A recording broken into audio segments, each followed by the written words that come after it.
MLA అనుచరుడిచ్చిన ఫిర్యాదు మేరకు exhibition నిర్వాహకుడిపై case నమోదు చేశారు ఫోర్త్ టౌన్ పోలీసులు. అలాగే ఎమ్మెల్యే ప్రధాన అనుచరుడు A1 గంగారాం సహా మిగిలిన అనుచరులపై కేసులు పెట్టారు. ఇప్పటికే ఎమ్మెల్యే ప్రధాన అనుచరుడు గంగారాం సహా మిగిలిన నిందితులు అజ్ఞాతంలో ఉన్నారు. ఎగ్జిబిషన్ నిర్వాహకుడిపై దాడి వ్యవహారంపై సీఎం సీరియస్ కావడంతో వీరిపై కేసులు పెట్టారు పోలీసులు. ఎమ్మెల్యే అనుచరులపై BNS సెక్షన్ల కింద కేసు నమోదు చేశారు. అలాగే ఎగ్జిబిషన్ నిర్వాహకుడైన ఫక్రుద్దీన్ పై కూడా కేసులు పెట్టారు అనంతపురం ఫోర్త్ టౌన్ పోలీసులు.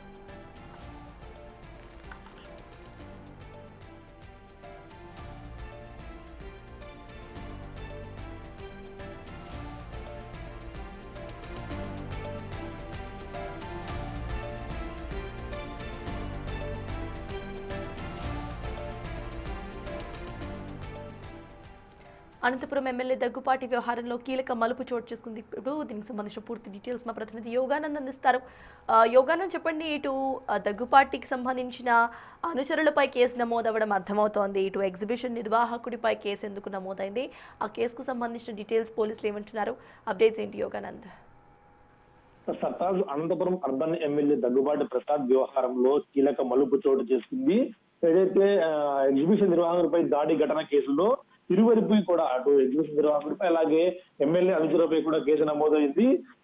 అయితే ఎగ్జిబిషన్ నిర్వాహకుడు మొదట దాడి చేశాడు అంటూ కూడా హరి అనే వ్యక్తి ఇచ్చిన ఫిర్యాదు మేరకు ఫక్రుద్దీన్ పై ఎగ్జిబిషన్ నిర్వాహకుడు ఫక్రుద్దీన్ పై కూడా కేసు నమోదైంది.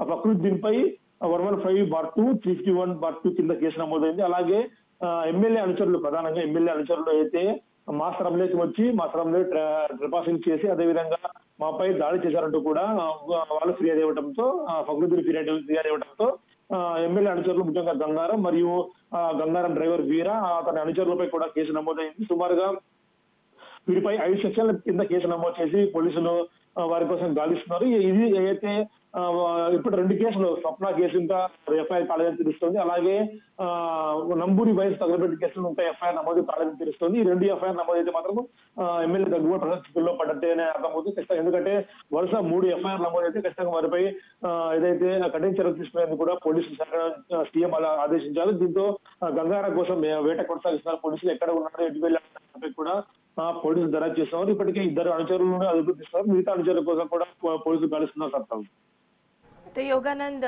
ఇటు గంగారాంపై ఏమైనా యాక్షన్ తీసుకునే అవకాశం ఉందనుకోవాలా టీడీపీ నుండి? దానికి సంబంధించి సీఎం ఏమైనా సూచనలు జారీ చేస్తారా? దానికి సంబంధించిన అప్డేట్స్ ఏంటి యోగానంద్?